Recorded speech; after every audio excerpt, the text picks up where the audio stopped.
जड़ प्रकृति में क्रिया है और उसका मुख्य आधार है रजोगुण। ठीक है, सत्वगुण प्रकाशक, ऊष्मा, ज्ञान, ये सबका कारण बनता है। रजोगुण क्रिया का कारण बनता है और तमोगुण स्थिति का, क्रिया को रोकने का, ज्ञान को रोकने का कारण बनता है, नियंत्रित करता है। तो रजोगुण की क्रिया है, प्रकृति की क्रिया है। ये जो हमें क्रियाएं दिखाई दे रही हैं सूर्य चंद्र आदि में, ये क्रियाएं प्रकृति की क्रियाएं हैं, प्रकृति में हो रही हैं। एक बात, इनका आधार वो द्रव्य है।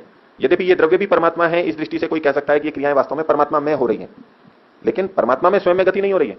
परमात्मा में स्थित जड़ पदार्थों में क्रिया हो रही है। तो क्रिया वास्तव में किसमें है? जड़ पदार्थों में।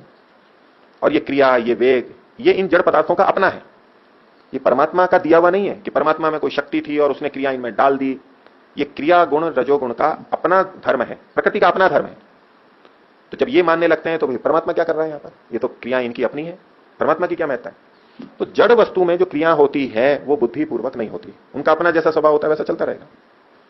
परमात्मा अपनी सामर्थ्य से जड़ वस्तुओं को इस रूप में बनाता है, उनको विशेष दिशा में गति देता है कि अब वो उनकी क्रियाएं चलने लगती हैं। अब ये पंखा घूम रहा है, गति है इसमें, पंखा घूम रहा है, ये गति है, क्रिया है, किसमें हो रही है? जड़ में हो रही है। किसने गति दी इसको? क्रिया इसी की है, लेकिन गति और ये व्यवस्था किसने बनाई? ये यहीं घूमता रहेगा और जितनी गति से घुमाना है उतनी गति से घूमेगा, जब घुमाना है तभी घूमेगा। ये कौन कर रहा है? ये चेतन कर रहा है। तो कर्ता चेतन है, ये क्रिया चेतन की नहीं है, लेकिन फिर भी चेतन इसको नियंत्रित कर रहा है। व्यवस्थित किसने किया? चेतन ने किया। और इसलिए कर्ता किसको माना जाएगा? चेतन को माना जाएगा। लेकिन क्रिया हो जड़ में रही है और ये इसकी अपनी है। पंखे बनाने वाले की शक्ति इसमें नहीं आई है और पंखे को चलाने वाले, बटन को दबाने वाले की शक्ति सामर्थ्य इसमें नहीं आई है, कोई खर्चा नहीं हो रहा है उसका, इसकी अपनी है।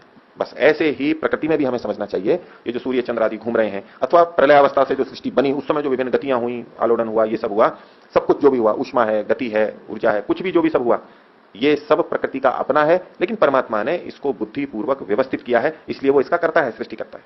ये क्रियाएं परमात्मा की अपनी नहीं है, परमात्मा ने इनको व्यवस्थित किया है। हो गया उत्तर?